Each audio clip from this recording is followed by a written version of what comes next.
Thailand ने सोमवार को कंबोडिया के मिलिट्री जगहों पर एयर स्ट्राइक की है।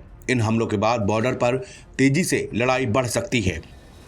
थाई आर्मी ने कहा कि ये हमले कंबोडिया की आर्टिलरी और मोर्टार फायर के जवाब में किए गए, जिसमें सुबह एक थाई सैनिक मारा गया और दूसरा घायल हो गया। मेजर जनरल विनथाई सुवारी ने कहा कि ऑपरेशन का टारगेट चोंग एंग मा के पास में हथियारों को सपोर्ट करने वाली जगहें थीं। उन्होंने कंबोडियाई यूनिट्स पर थाई इलाके में बार बार गोलीबारी करने का आरोप भी लगाया है। भारत के पड़ोसी थाईलैंड और कंबोडिया के बीच एक दशक से भी ज्यादा समय से सीमा विवाद चल रहा है। दोनों देश एक दूसरे के खिलाफ अब तक का सबसे खतरनाक युद्ध भी लड़ रहे हैं, जिसमें कम से कम 14 लोग मारे गए। दोनों दक्षिण पूर्व एशियाई देश साझा सीमा को लेकर लंबे समय के साथ विवाद में हैं, लेकिन मई के अंत में कंबोडियाई सैनिक की झड़प में मौत के बाद तनाव बढ़ गया। इसके बाद से ही दोनों पक्षों के बीच तीखी नोकझोंक और जवाबी कार्रवाई जारी थी।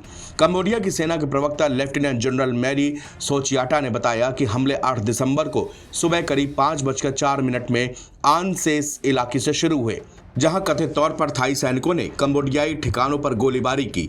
बयान के मुताबिक थाई सेना ने बाद में टेमोन थो मंदिर, प्री विहार मंदिर के पास 5 मकारा इलाके और चोमका चेक के और टैंग के गोले दागे, जिसमें कंबोडिया ने कई दिनों की उकसावे की कार्रवाई के बाद एक समन्वित हमले के रूप में बताया है।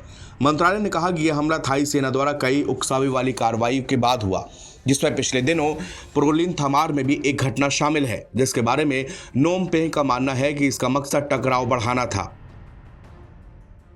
यूरेशियन टाइम्स की रिपोर्ट के मुताबिक थाईलैंड और कंबोडिया के बीच 800 किलोमीटर लंबी सीमा है। ये मुख्यतः 1863 और 1950 के दशक के मध्य में इंडो चाइना पर फ्रांसीसी कब्जे के दौरान खींची गई थी। उस समय थाईलैंड सियाम के नाम से जाना जाता था। फ्रांस और सियाम साम्राज्य के बीच थाईलैंड के वर्तमान क्षेत्र को शामिल करते हुए जिस मानचित्रण पर सहमति बनी, वो आज समस्या की मूल वजह बन गया है। द्वितीय विश्व युद्ध के बाद थाईलैंड ने कंबोडिया के कुछ क्षेत्रों पर कब्जा कर लिया, लेकिन 1946 में उसे फ्रांसीसी शासन को वापस करने के लिए मजबूर होना पड़ा।